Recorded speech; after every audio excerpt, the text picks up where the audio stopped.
물론이죠. 사실은 메이커의 정비사들도 좋은 조건에 있지만은 진짜 선수들은 일반 경정비 업체 중에서 진짜 선수들이 많습니다. 훨씬 더 많아요. 메이커 쪽에 보증수리차를 정비하시는 분들은 우월적 위치를 가집니다. 그 이유는 신차가 나왔을 때 제일 먼저 신차 교육도 받고 부품이 어디 있는지 아무도 모르잖아요. 그래서 그러한 부품의 위치를 교육받을 수 있는 위치에 있을 뿐입니다. 그 외에는 사실은 그들은 보증수리차를 주로 만지기 때문에 좀 여유가 있고 편하죠. 그러나 일반 경정비 업소는 완전히 전투 현장 아닙니까? 전쟁통이에요. 훨씬 더 많이 알아야 되고 훨씬 집요하게 공부하지 않으면 안 되는 사람들입니다. 그리고 더 절박한 사람들이에요. 그 사람들 중에서 오히려 전문가가 훨씬 많습니다. 이제 그 날고기는 수없이 많은 전문가들이 새로 전기자동차 교육을 받아야 된다는 사실입니다. 그런데 오히려 고장이 없다, 할 게 없다라고 해서 녹는다면 아까운 인재를 우리는 잃게 되는 것입니다. 제가 해드릴 일은 미래를 볼 줄 아는 사람들을 대상으로 해서 그들을 새로운 전기사 영역으로 이제 업그레이드를 시키는 일이 제 소명이라고 생각하고 있습니다.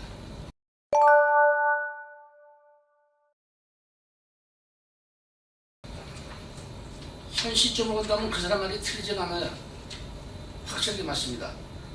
그런데 틀린 것도 있어요. 다 맞지 않습니다. 우선은 메이커에서 얘기하는 정비 현장의 시설 기준은 오해가 많습니다. 전기차 정비를 해보지 않은 사람이 항상 말이 많아요. 나는 14년 동안 이미 하이브리드 전기차 시스템을 갖다가 이미 통달을 했기 때문에 압니다. 가장 잘못 오해를 사고 있는 부분이 유튜브에도 가끔 나오지만 전기차 함부로 만지면 큰일 난다고 하는 얘기입니다. 난 이것저것 한심한 소리가 또 있을까? 난 이런 생각을 해요. 그런 생각을 가지고 있는 사람들이 시설 기준에 대해서 말을 많이 합니다. 시설 기준은 지금 상태와 달라질 것이 거의 없어요. 오히려 불필요한 것들이 다 없어져서 깨끗해지죠. 오일 경기 같은 거가 없어질 뿐이고 지저분한 것들은. 그 대신 측정, 계측 장비가 몇 개가 좀 필요합니다. 그거 다 해봤자 몇백만 원 안 돼요. 100기가서 측정기 하나 값이면 다 준비합니다. 그 뭐가 그렇게 대단해요. 다음, 이 전압이라는 아이오닉 5 같은 경우에는 고전압 배터리가 800V를 쓰고 있습니다.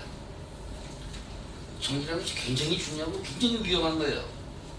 근데 저는 이것을 얘기하고 싶어요. 여러분 집에 콘센트 220V 있지 않습니까? 그 220V 콘센트에 어린애가 기어가다가 젓가락으로 그 콘센트 구멍을 쑤셔가지고 전기 올라서 죽었다는 거 신문에서 혹시 본 적 있나요? 없었죠.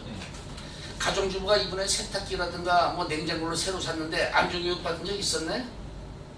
220V 그거 감전되면 죽습니다. 그거 왜 그 안전교육 안 하죠? 그럼 안전교육 안 하니까 그렇다고 칩시다. 그러면 전기 올라 죽지 않으려고 콘센트 한번 꽂고 청소기 한번 돌려서 꼽을 때마다 우리가 절연장갑 끼고 마스크 쓰고 에이프런 하고 절연 쓰레빠를 갖다가 신고 우리가 청소기를 돌렸습니까? 그게 무슨 말이냐?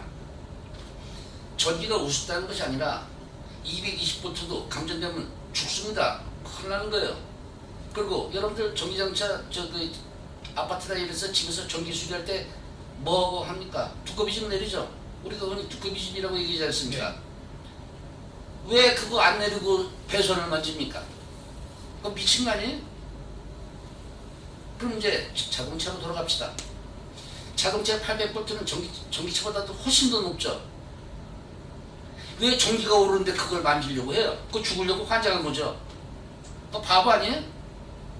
여러분, 급속 충전구의 뚜껑을 열어서 젓가락을 갖다 댄다고 전기 오르는 거 아니에요. 급속 충전기에 전기가 그렇게 오르면 그거 되겠습니까?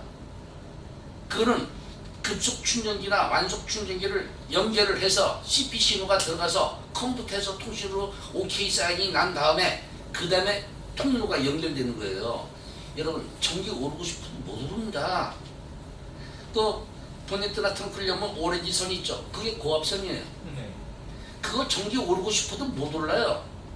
누구 맘대로 그게 전기 오니까 컴퓨터 빼면요, 그거 컴퓨터가 다 알아듣고 전기 다 차단해 버립니다. 오르고 싶어도 못 오르는데 거기에 절연 장갑이 왜 들어가요? 이거 안전모에다가 절연화에다가 절연 장갑에 고무 장갑 끼고, 아니 이게 무슨 뭐 우주선, 이거 지금 우주에서 지금 뭐 인공위성 정비합니까? 이런 엉터리가 어디 있어요? 안전 플러그만 빼면 말이죠, 모든 전기 싹 사라집니다. 3분만 지나면. 측정하고 싶을 때 연결하고 안전불하고 연결하고 키면 돼요. 왜 전기가 오는데 손을 만져야 됩니까? 이런 엉터리 같은 교육을 유튜브나 이런 데서 전기장치 만지면 큰일 나니까 안전모를 쓰고 안전화를 신고 절연장을 껴야 된다. 메이커에서 전기장치, 당신 전기장치 정비하려면은 그런 걸 해야 된다. 이게 바로 아무것도 모르는 사람들이 하는 얘기죠. 이런 건 필요 없어요. 단적으로 얘기한다면 기존 정비업소 깨끗하게 지저분한 거 기름기 이런 거 싹 다 치워버리고 개치 장비 몇백만 원짜리 몇 개 더 갖다 놓는 것이 지나지 않습니다.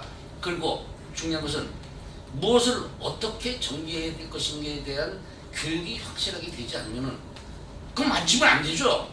그럼 바보 같은 사람들이 꼭 전기 오르면 만져요. 청소는 전기가 있는데 만지질 않습니다. 바보는 전기가 있는데 만지는 것을 두려워해서 절연장갑을 끼겠죠.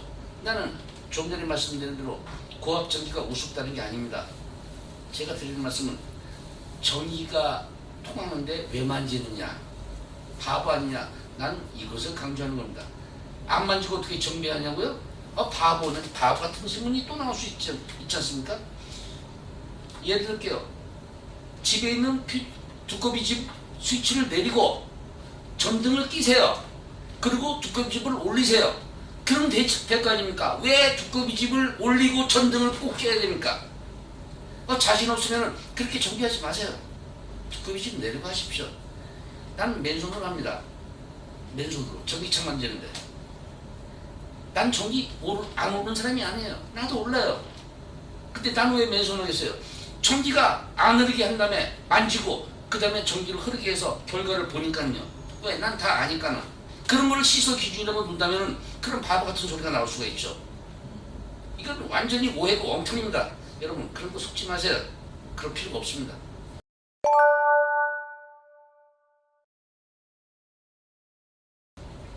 먼저 사고식부터 확 뜯어 쳐지든가, 고장이 적다고 해서 공부를 할 필요가 없다고 생각하는 사람은 전기차 앞으로 만지지 말고 그냥 가게를 접어야 됩니다. 근데 그 사람이 가게를 접는 것은 눈 하나 깜짝하지 않는데 고객들이 문제예요.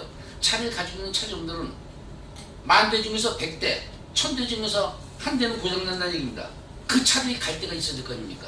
전기차를 전문적으로 정비를 할 수 있는 사람은 많을 필요가 없으며 꼭 있어야지 되고요. 그리고 그분들은 기존의 내연기관에 있었던 시스템은 이제 다 배웠으니까 됐다고 치고 거기에 최소한도 30% 이상의 새로운 지식을 넣어야 됩니다. 그 새로운 지식은 어깨너머로 배우는, 내연기관에서 어깨너머로 배웠던 그런 지식 가지고는 이제는 안 됩니다. 여러분 이제 전기차는요, 아까 말씀드린 대로 큰 부품으로 배터리, 모터, 인버터 큰 덩어리로 그렇게 3개예요. 이것들이 최소 4,500만 원에서 많으면 1,500만 원까지 가는데 이 고가 부품을 진단하는데 어깨너머로 배워가지고 한다면 이거 되겠습니까?